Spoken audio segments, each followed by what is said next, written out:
Your in-group is the people you consider part of your tribe, your group, your family, your friends. And then the out-group is whoever you do not consider one of your many overlapping identities. And it turns out that these are really powerful. A lot of the population thinks it's a sign of weakness to avail yourself of mental health support, which is problematic. There's not that much funding. There's a dearth of therapists and doctors. So there's way more people who have autism or ADHD or anxiety or depression than there are people who have time to support them.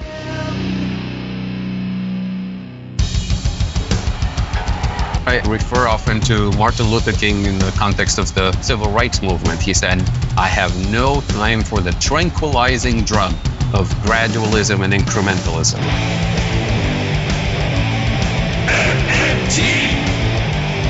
Taking money from our children and borrowing from China. People are dying. Is the program so critical it's worth borrowing money from China to pay for it? And if not, I'll get rid of it. Stop lying!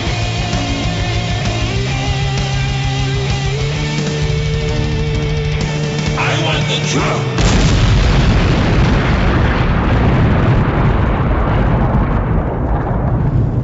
Now let's see if we can avoid the apocalypse altogether. Here's another episode of Macro and Cheese with your host, Steve Grumbine. All right. This is Steve with Macro and Cheese. Have you ever wondered why people help people and why people choose not to help people? Bernie Sanders had that famous line, "Would you fight for someone that you don't know?"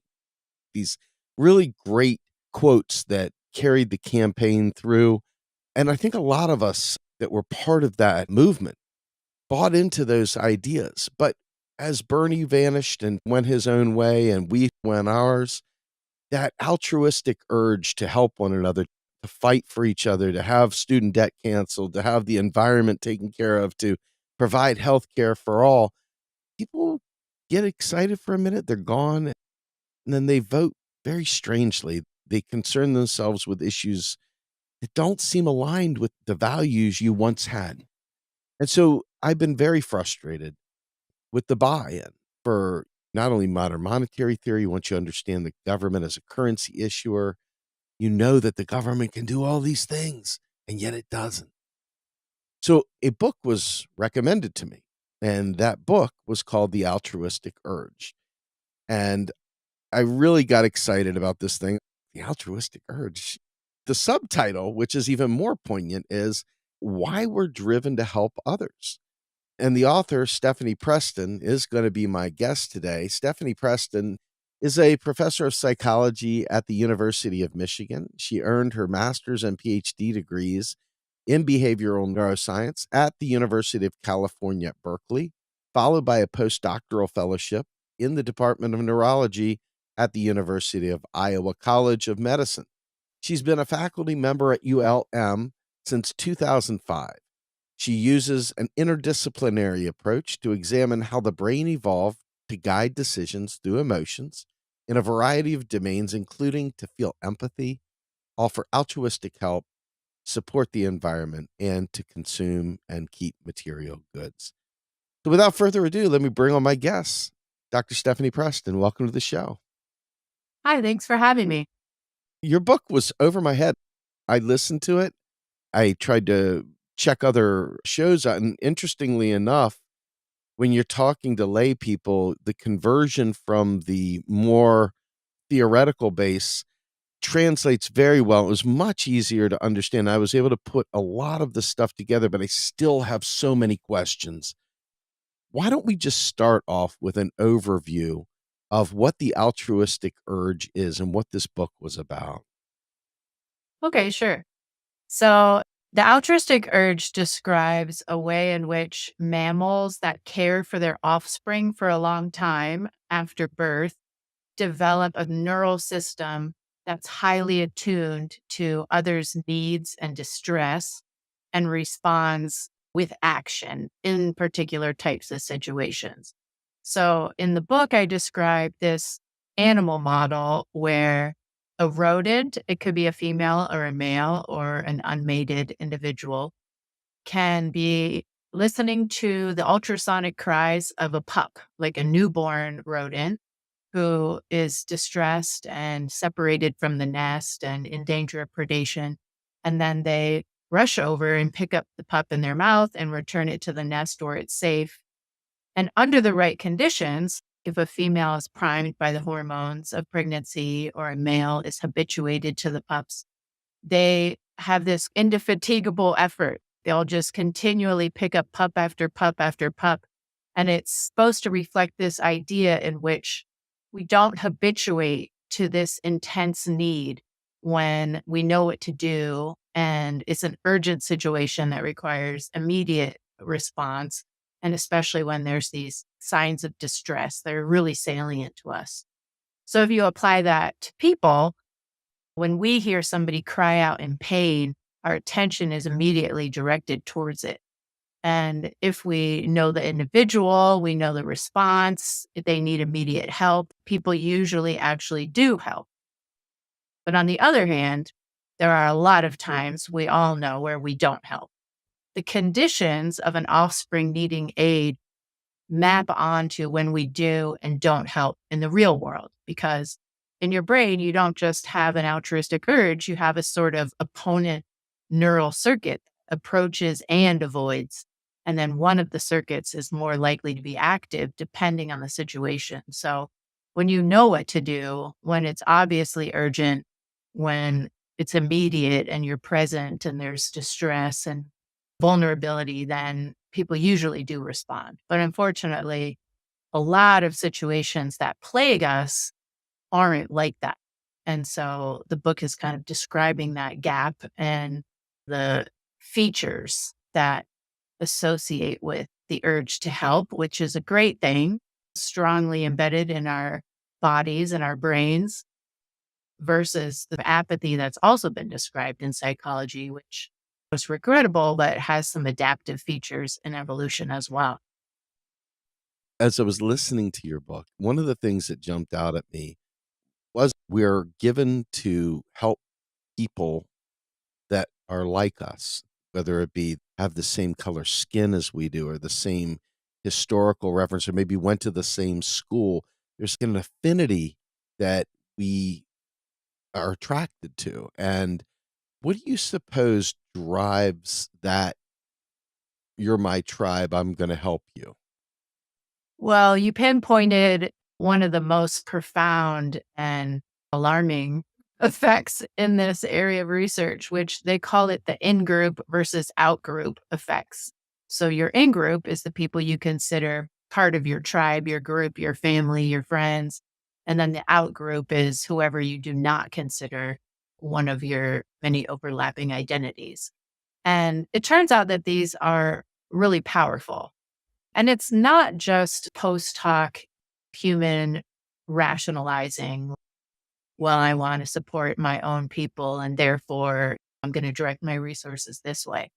Because if you put somebody in a brain scanner and you expose them to someone, let's say, being pricked by a needle on the skin, normally our brains activate this pain system. So you have this empathic pain response where seeing you in pain makes me actually activate parts of my brain that I use when I feel pain.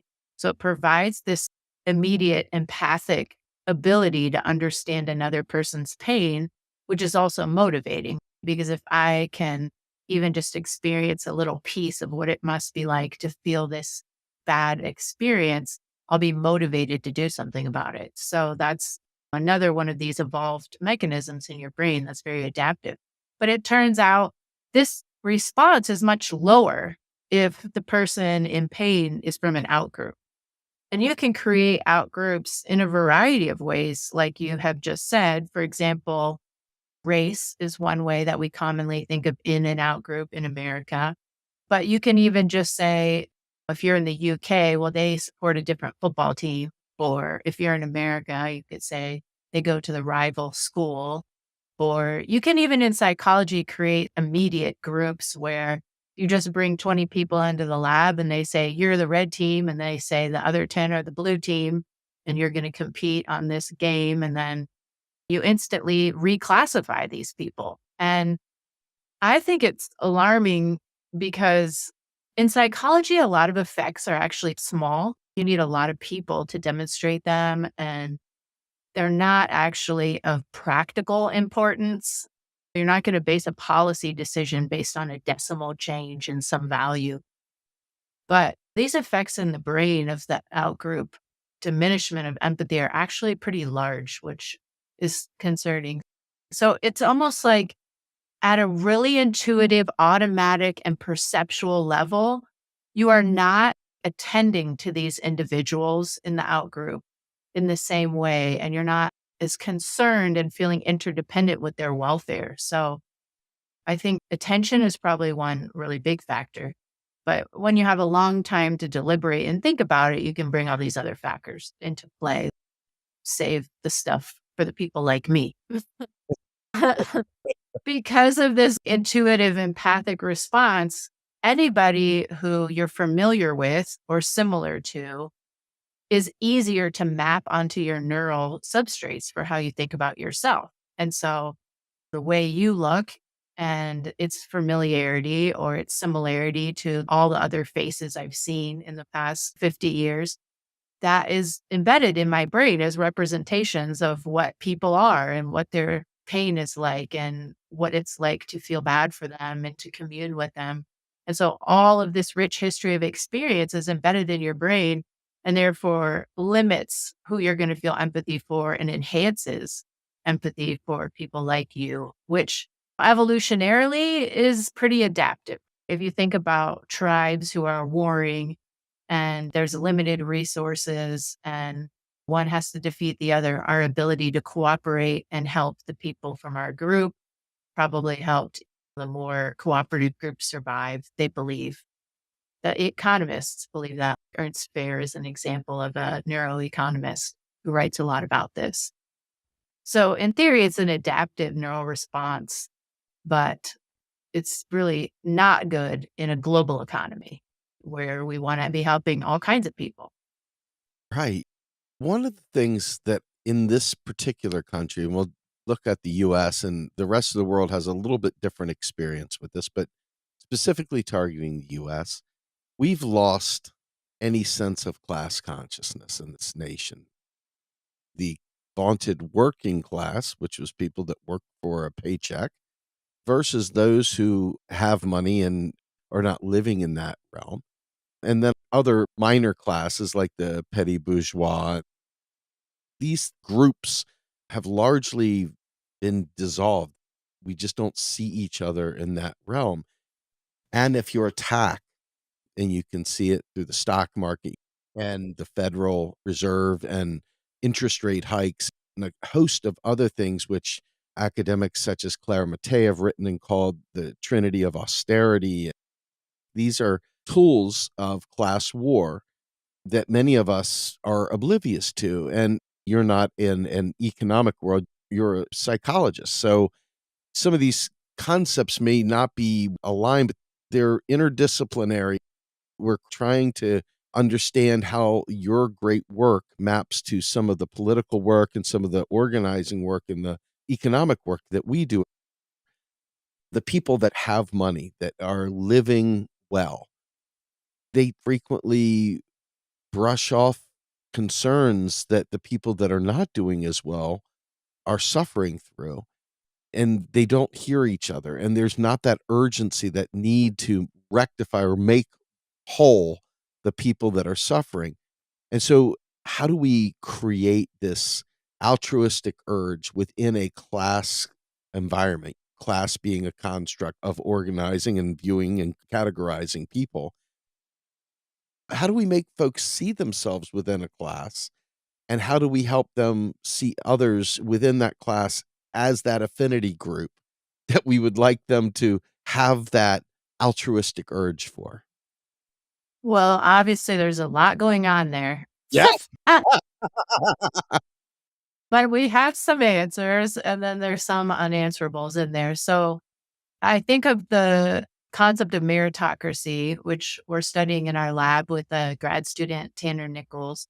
And people think, well, if you work hard, you succeed. I work hard, and that's why I succeed. You don't succeed, and therefore you must not work hard. So there's a logic to people's thinking along those lines where you have really strong access to your own behavior, especially your own behavior that you're proud of. So you're super aware of everything you've done that was hard and difficult and that you suffered through and all the hours that you put in. And you're not aware at all of the effort that people you don't know put in, or people doing jobs you're not at all familiar with, or people from neighborhoods you've never been to. You just have no access to awareness of what their experience is like.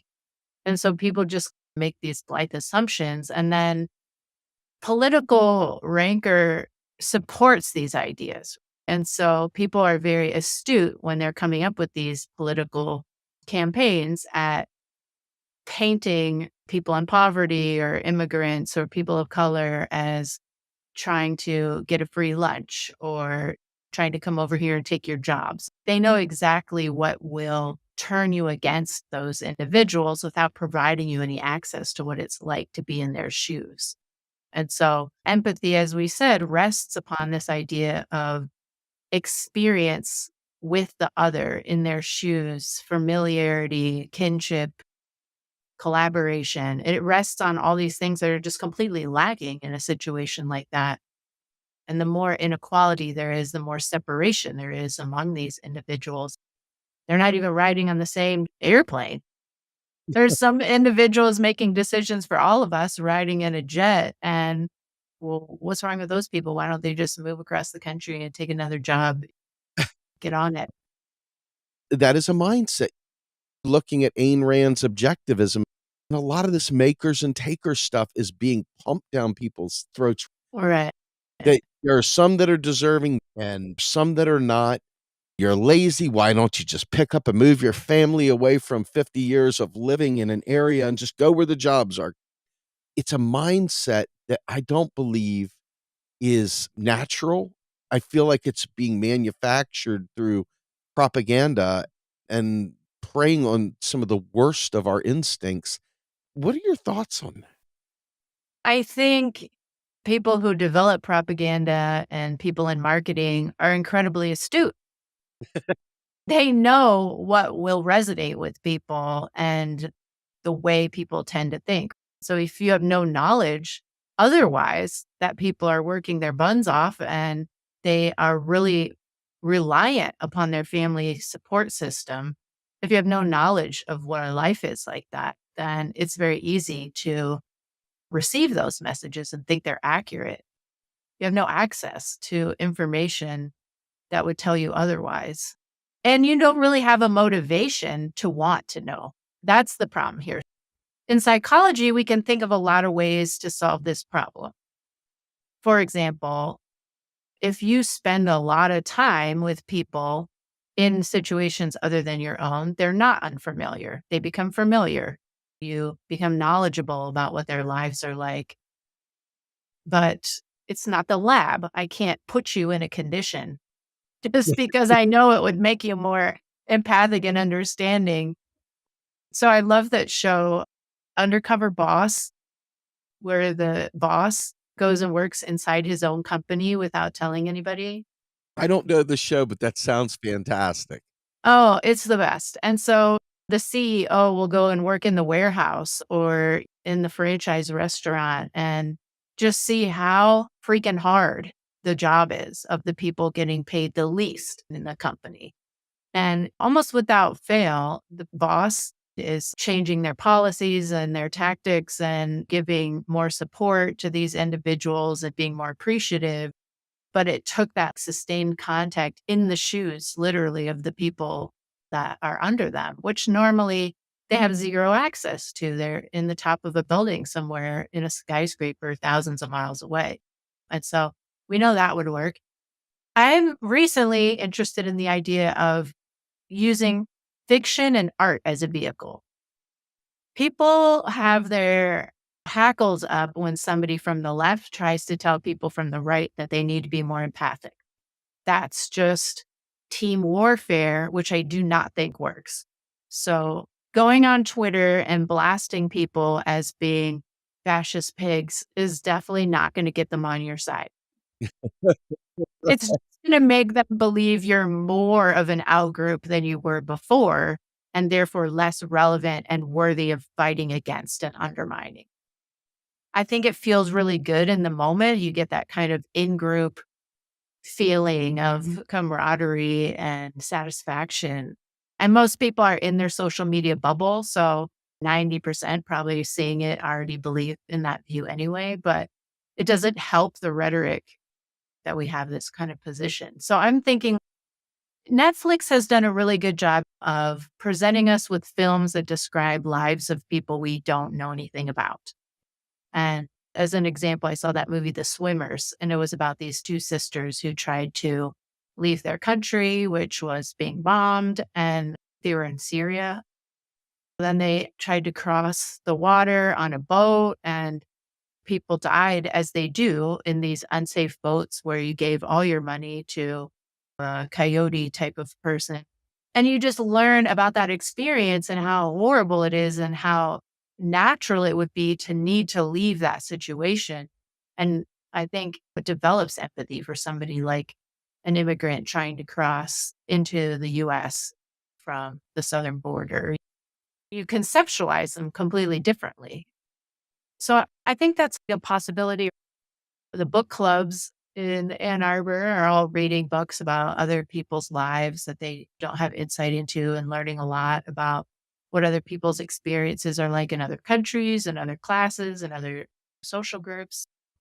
But not everyone's going to do that. And if you're at the top of the pyramid, you literally have no motivation to change the pyramid. Right. That is what I see as the issue.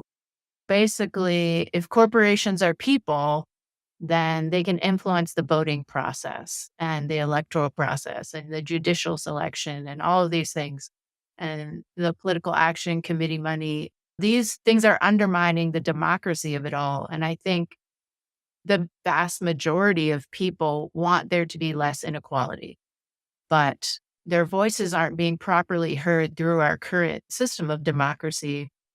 There's a really cool study. Michael Norton from Harvard is one of the authors, where they ask Americans, how much inequality do you think is appropriate? How much do you think is actually happening right now? And then they show the true amount. And so it's the paycheck of a typical CEO versus the lower level worker. What is this ratio? And people want inequality. So they want there to be some hierarchical structure showing our primate heritage is there and intact.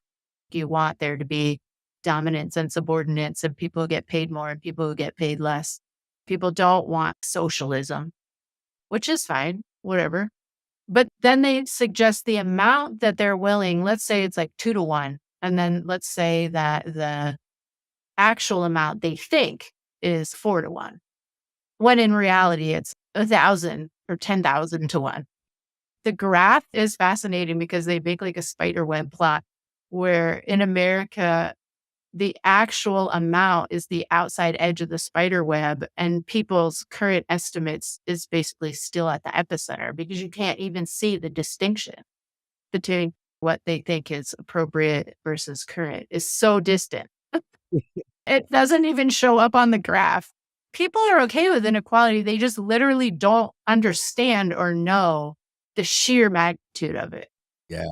Well, I want to be rich too, so don't tax me because I'm rich or I want to be rich. So let's not tax the rich. But these classifiers like rich are just meaningless because you can slide it around to mean anything. And so we need to be a lot more precise with our language and be educating people about reality and the reality of the people at the other end of these policies. I couldn't agree more. You and I have not really had a chance to get to know each other, but one of the things that make up my story is that I came from a radical right-wing background Yeah. and I had a drinking problem and I was writing a term paper. My computer crashed at midnight and 100 pages of writing were gone. Oh my God. I could type it again. And so I really got upset. And being a good alcoholic, I had every reason in the world to go out and start drinking.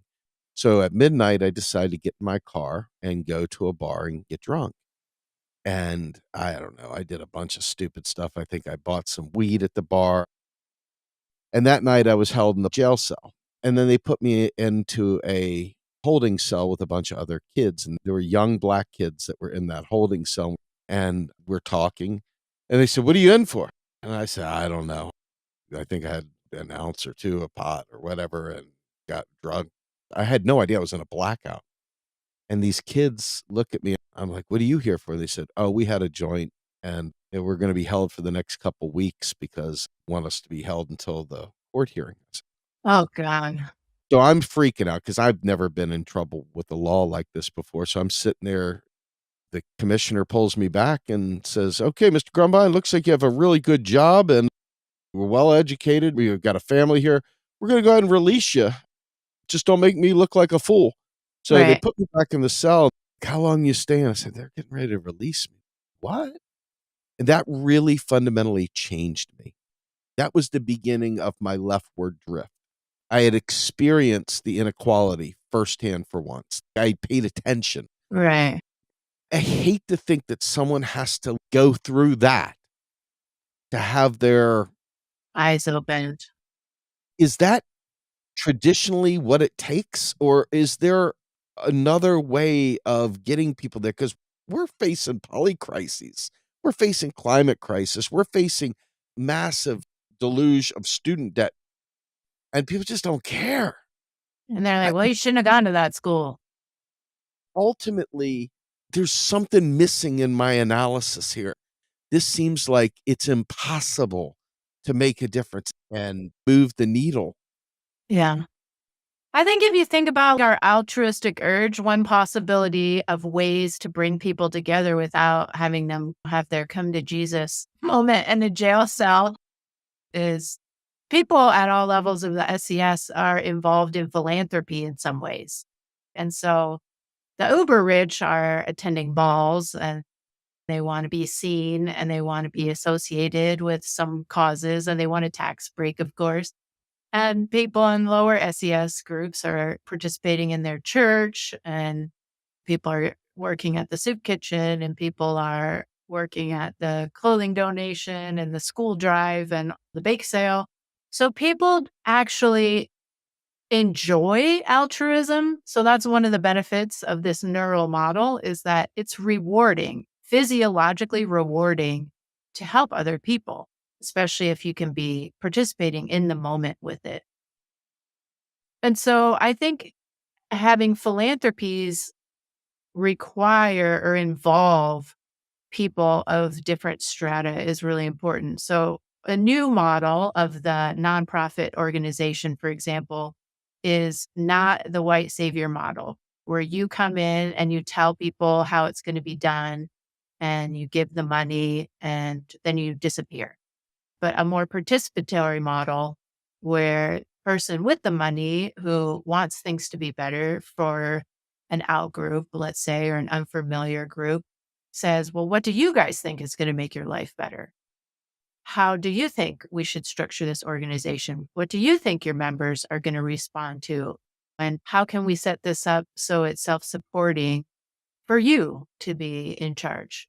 And so, if we adopt that kind of model where we don't just throw money where we think it belongs in the manner in which we think it belongs, and we give some agency and interaction in the process, then I think people all come away feeling good and society is better. I personally think structural solutions are better because they're more powerful and they don't rely on the whims of people to feel like helping.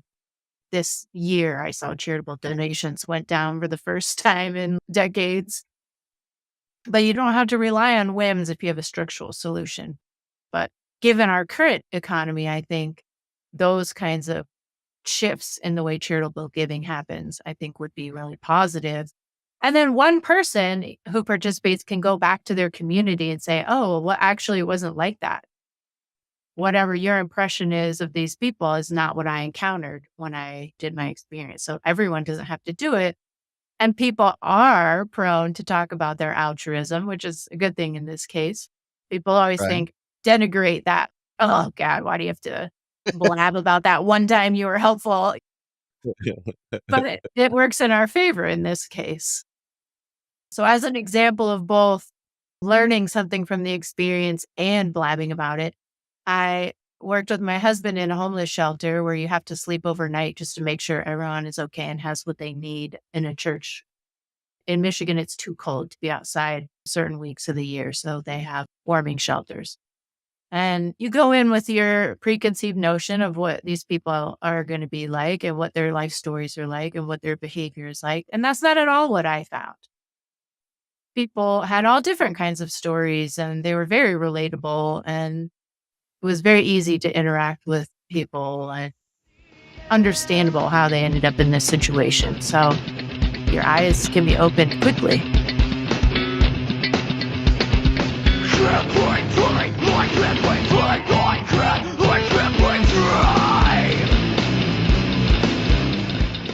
You are listening to Macro and Cheese, a podcast brought to you by Real Progressives, a nonprofit organization dedicated to teaching the masses about MMT, or modern monetary theory. Please help our efforts and become a monthly donor at PayPal or Patreon. Like and follow our pages on Facebook and YouTube, and follow us on TikTok, Twitter, Twitch, Rockfin, and Instagram.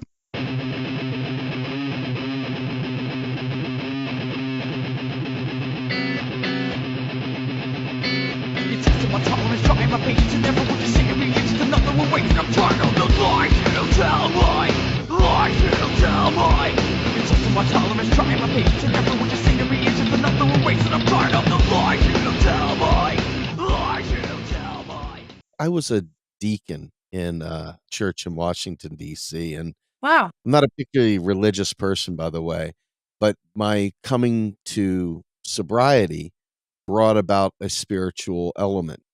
It was a glorified service position that allowed me to be involved. And the more I felt like I was involved, the more I felt like I had a purpose, a reason to be there. And there was a gentleman that I met outside the church in an alleyway in a rough part of DC. And every Sunday after I would set up, I started meeting this guy there. He was a heroin addict, but he was also a brilliant physicist Wow. that had schizophrenia and was incapable of going back into normal society. But he would talk to me, and I would get a full hour with this guy every week. And then one day he just wasn't there anymore, and it was devastating to me. Man. I have no idea what happened. Right. There was something there. I was getting something from it. I don't know whether it was just the bond. I felt like I understood a little bit of his world. I don't know, or whether it was I saw possibilities in this other world and I wanted to help him. One way or the other, there was something there. It's relational. Relationships and communing with somebody in some authentic way is extremely powerful and rewarding in our lives. These are the moments coming from that recovery world. You're sitting there in a room full of people that have a common interest. They want to get sober. Right. Everybody's there and loves each other in some weird way because they have a shared mission, a shared sense of purpose. But also you have a shared understanding of what this really dramatic event in your lives is at a bodily level. That's where that empathy comes in. Is you have a really powerful representation of your mind of what it's like to be in addiction and what it's like to have a fall. Yes. And everybody there can share in this really powerful experience. That is empathy per se, and it's so important. And I think there's a reason, speaking of the rewards of the altruistic urge, that those organizations promote altruism. Yes. To recover, you should be involved in helping other people, which there's a reason that's so powerful. It feels good, and you're supporting a community, and you're giving meaning to your life. So it's not just, oh, a bunch of selfish people looking for tax breaks. Altruism comes in many forms, and it's a good thing that it's rewarding. We should be grateful that it's rewarding, not denigrating it as philosophically bankrupt because it feels good. This brings up a very important point, which is why I kind of went down my own personal lane there. In macroeconomics, we look at aggregates, larger groups and flows and how it happens at the macro level. These issues that we're talking about at an individual level, how do we take micro and morph it to macro without it being 1,000 points of light kind of thing? Right. I'm just trying to understand because the transition between that micro and the macro, maybe they're completely incapable of scaling. But we've seen groups like Occupy Wall Street get together for a common cause, for a common interest. But did they have a result? I feel like I support their mission and I'm amazed and proud of their dedication to the cause and all the pain they went through camping for months. Did anything happen? This sucks. No, and see, this is where our group comes in with the macro side, because part of the problem is that folks don't understand federal finance. They don't understand the role of taxation. Taxation doesn't serve to fund programs. Taxation is a way of driving a need for the currency, making you need the dollar. By creating a tax obligation, you now need to do something in order to achieve a way of satisfying that obligation. Right. Getting past all that, just how do you level up? How do you take these really powerful moment relationships and scale them quickly to meet these large scale problems beyond just simple, I feel something for you, so I'm going to help? Right. That's the essential question. And here's a for example, a structural level solution that has policy implications. If we funded schools, not just nominally or minimally or to the degree of taxes in the district, if we fully funded schools to be great places of learning, safety, and support, then everybody would win in a way because you could go to your local public school and you would interact with anybody who is in this broader district, not just your close neighbors. And you wouldn't have to go to private school. So wealthier people would actually benefit in some ways if you could say, well, think of all the money you'll save on private school. If you could go to your local public school and it would be amazing and you'd have great education and you'd interact with people who are just like you, assuming that border districts are drawn in some equitable manner, then people would be interacting with other people like them all across the spectrum because there would be people who had a good education, regardless of what neighborhood they lived in. They would apply to the same college as you applied to, and they would get in on their merits. And because they learned just as much as you did and felt safe at school, then nobody would be. I don't want to bring up gun safety, but that's an issue in schools. Obviously, everybody's terrified that something's going to happen to their child Sure. at school someday. And it would level up society in a way that is by merit because you gave them all an equal amount of access to resources educationally, and they make what of it they can, and they can succeed just as well as you can succeed. And it solves some other problems too. Every parent in an upper middle class area drives their kid to school, and giant SUVs traversing the streets at breakneck speed are hitting people. Mm. Kids are too scared to ride their bikes to school or walk to school because they're going to get hit by a car. And a parent wouldn't let their little kid ride their bike to school like we did when we were young because it'd be too likely they'd be hit by a car. But if you could go to your neighborhood school and they were all great schools and you could have STEM education, even if you didn't go to a special STEM school, then our lives would be simpler. Our impact on the environment would be reduced. Everybody would have an equal access to education. You'd be interacting with people different from you all across the levels of education and work environment. But currently, that seems very far-fetched from what would be possible for voters. I used to walk from Penn Station in Philadelphia to the Comcast building on JFK Boulevard. And as I was leaving the train station, I crossed the main road to get onto the walkway. I saw what looked like a pile of clothes in the middle of the walkway. People just stepping over it. And as I got closer, it was a body, Oh, God. the dead homeless person.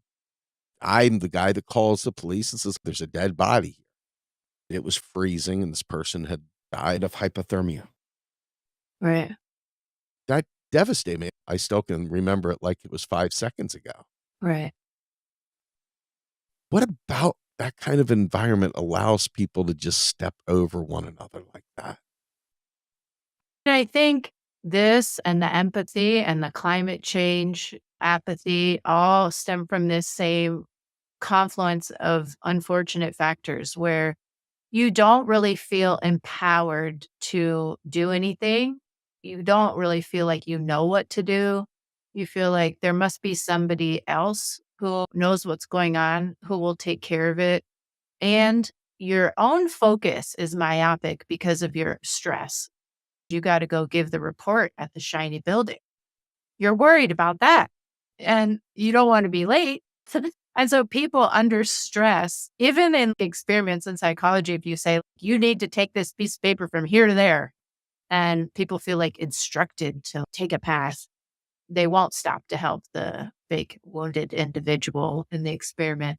So people's attention is highly focused on their own problems and they don't feel empowered or knowledgeable or they have access to the understanding of solutions that feel big, big and scary. And dead bodies are scary. Yes, they are. I read in my book about a time a bunch of drunken students smashed into a tree near my house in the middle of the night. And I got out and I went to help. And I'm a helpful person. I like to get involved in public situations. I'm not that scared. But I was worried that the unconscious person was dead. And without even consciously thinking about it, I was avoiding them. I was helping everybody on the scene and not encountering that individual because unconsciously, I'm scared. I don't know what to do.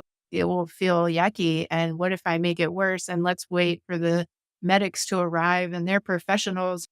All the reasons people give for not helping were present in my mind. I don't know what to do. I'm scared. I feel overwhelmed. There's got to be somebody better to take care of this. It's scary. That's the avoidance route of your neural circuit that sometimes saves you from entering a truly dangerous situation, but also can sometimes create apathy where it wasn't actually dangerous. I have a son. He's 7 years old and he's autistic. And when he was born, all I could think of was, "Oh, he's healthy, thank goodness." But he's unable to do a lot of things that we just take very much for granted. Right. And the empathy and fundamental changes that occurred in me having a child with special needs, I felt that transition occur. I'm not sure how I would have reacted as a younger person. Right. I'm terrified of the future because I feel like I got to live forever to make sure my son is taken care of. And the fear of a libertarian style, objectivist style mindset, how do you take that microcosm of society? Because autism is prevalent everywhere. Yeah. And I know playing onto some of the stuff of your book and some of what you've just said, my son is demanding of me. And there's that feeling of resentment that I'm not proud of, but I recognize to be true. It's pulling from a scarce amount of time and scarce amount of mental bandwidth you have. And all of a sudden, this person is demanding they be the focal point of what you're doing. Right. I'm putting it in very raw terms, and I'm hoping that that is instructive. How can I move beyond my own selfish, I'm so tired and exhausted, I just don't feel like doing anything. Right, right. And I think that's real. And everybody's feeling it, whatever the situation that they happen to be in, wealthy or poor, they feel put upon and they can get frustrated and they can be tired and they can feel like all I do is work and work and there's more needs popping up. I think that's kind of like a universal American, at least, experience.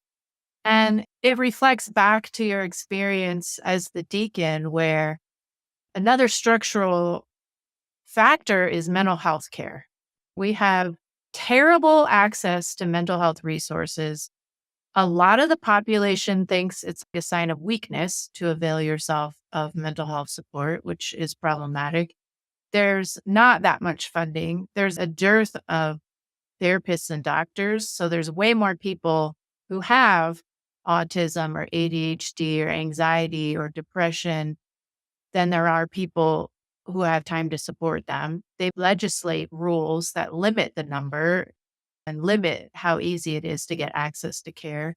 So if somebody with severe schizophrenia or with autism has more support systems that are structurally in place, they don't have to be homeless. And you don't have to live in terror that if you die, who's going to take care of this person that you love? And you don't have to work yourself to the bone to the point of frustration and regrettable behavior if you have some more support systems in place. I'm not going to say we should or shouldn't have a universal living wage, but if people weren't so worried about going to the doctor or the hospital and becoming hundreds of thousands of dollars in debt overnight, then they could seek care and we wouldn't have so many catastrophic problems. So I do think there's a structural solution to that, and that we have to show people it's a win-win. It's not a drain on you. It's a win-win for society as a whole, and people at all levels would feel support. And that's why you need things like caregiver support groups, just the way you need addiction support groups, because it is tiring and exhausting and frustrating. And sometimes disorders are characterized by poor empathy. Autism is one of them. People with frontotemporal dementia or frontal lobe damage can have a lack of empathy. If you have maybe a certain kind of psychiatric illness, it impedes your empathy. And it's especially hard to take care of somebody who doesn't really understand your pain or can't imagine what you might be thinking about right now. And it's not a good time to interrupt. That's difficult. My dad, I wrote in the book, had Parkinson's and he took dopamine medication and he was naturally impatient. So he's losing his remote to the TV and his tablet every 10 seconds. And he's like, come and help me get the thing. And in a minute, then you lose your dad. Why did I yell at him all the time? Why didn't I just patiently go and get him the damn remote? Only thing left he had to do was watch some TV and play on his tablet. But you're in a situation, you are taxed, you are stressed, you are feeling like there's too many people pulling at you at the same time. So we have to have compassion for ourselves also.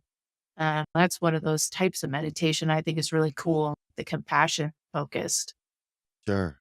And a compassion focused meditation helps you feel better about yourself, but also helps you connect that sense of humanity to distant others, which I think is the thing in the beginning we talked about is often difficult. I have love for somebody different from me, somebody far away. It's a literal feeling you can foster that even the ancient Greeks wrote about. I want to finish one more thing and then I will let you have the last word. As far as this concept, I do want to say this organization is a champion of universal basic needs, not necessarily universal basic income. That's an economic discussion for another show. But in terms of providing the base survival needs as opposed to making them dog eat dog. To your point, why in the world should I sit there and stress over where am I going to find some weird abstract money so that I can take care of my cancer. Ridiculous. Right. There's just so many of these things that when you understand the currency issuing nation could do it out of thin air. It's not a tax driven thing. This is 100% why we're able to just throw a couple billion at Ukraine, and we can do whatever we want as long as it isn't direct help to the people. And that's another capitalist formation that we've got to contend with at some other time. But as far as your work goes, the pressure of trying to take care of things that could be taken care of through institutional arrangements, the alleviation of those things, what do you think that would do to the altruistic urge? Should those kinds of things be largely taken care of institutionally as opposed to being charitably driven? What do you think eradicating that precarity would do in terms of the altruistic urge? I don't think you can quench the altruistic urge because it's part of our nature to want to care in those specific kinds of situations of acute need. And there's always going to be acute need, even if you live in Sweden and all the refugees were given housing or the homeless people all have access to free food and shelter. Someone's going to fall down on the street. Somebody's going to have a heart attack. Somebody in your family is going to have a mental health crisis. There's always going to be a need for us to have this response to devastating need in our presence that we can do something about. But I think it would make us understand individuals as deserving, which would be a really important mindset change. And so if you just grow up in a country where people who are unhoused are given access to housing and food and even Wi-Fi and a phone, which at this point is almost a universal need, Mhm. then you would understand those people as deserving of the humanity of those living conditions. And so I think it would actually benefit our worldview to grow up in an environment characterized that way. And so I'm really lately obsessed with the housing crisis because the worse inequality gets, and it just keeps getting worse, the more homeless people there are. And instead of saying, these poor homeless people, what can we do to help them? People are saying, oh, that's gross. Get that out of my street. I saw that the other day. Yep. And so if they're not understanding the humanity of the situation, but if you grow up in an environment where they have access to a locker, a shower, and the mental health support, and it's not considered a weakness and it's readily available, then you see those people as deserving of this humanity and everybody equally deserving of this. I think that's an important mindset change that we haven't yet undergone in America. And I wish that we would support. It's tragic what's happening to all of America's cities with this inequality, and nobody seems willing to vote to do anything about it, which, like you started the episode by saying, is incredibly frustrating. Why are we voting against something that would benefit all of us, not just the unhoused people, but all of us trying to make rent in big cities, which are increasingly unaffordable, and the safety of our cities would be higher, and you would be able to walk down the street at night in any city if everyone had access to their basic needs. Yep. Neoliberalism has done a number on us. This is one of the areas that we focus heavily on. You've been a wonderful guest. Tell everybody where we can find more of your work and if you have any other closing remarks. Well, thanks so much for having me. The book, The Altruistic Urge, is available on Amazon, also Columbia University Press that published the book. And my local bookstore is Literati, which I love. You can order it through them. We also have a book on conspicuous consumption and society and psychology and the brain, the interdisciplinary science of consumption. Those are chapters. And there's one by an economist, Robert Frank, in the book that I think is super engaging. And Google Scholar is free. If you just type in Google Scholar to your search engine, you can write in my name, Preston, comma SD, And my articles all come up, or my website. If you just Google Stephanie Preston, my University of Michigan website comes up. It has access to a lot of resources. Fantastic. This was really good for me. You've just got so much information, and I loved trying to understand a new discipline, something outside of my normal wheelhouse. And this seems to be that cog that's blocking me to be able to bridge other thoughts together, is this concept that you've done so much work in. So thank you so much for sharing just a little bit of that knowledge here with us today. And with that, my name's Steve Grumba. I'm the host of Macro and Cheese. We are a nonprofit funded by your donations. Please help us out. Patreon.com/Real Progressives. And also come to our website, realprogressives.org. My guest, Stephanie Preston, thank you so much for joining us again. Check us out next week. We'll have another riveting episode. We're out of here.